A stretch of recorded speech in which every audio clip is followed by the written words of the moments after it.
এখন খাচ্ছে ওটস আর একটু দুধ। কেমন লাগছে মামাম খেতে? কেমন লাগছে শোনা? ভালো? আর দেবো?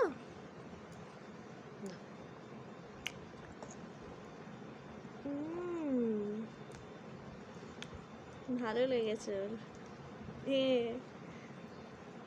ভাত ডাল সবজি দিয়ে সেদ্ধ করে দিলে সেটা খায় না, সেটা ভাল লাগে না, সেটা পু পু করে ফেলে দেয়, কিন্তু এইটা খায়। এটা একটু মিষ্টি মিষ্টি আছে না, আচ্ছা না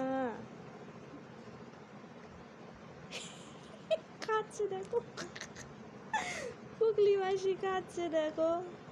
হ্যাঁ যে তুমি, হ্যাঁ হ্যাঁ তুমি খাচ্ছ না।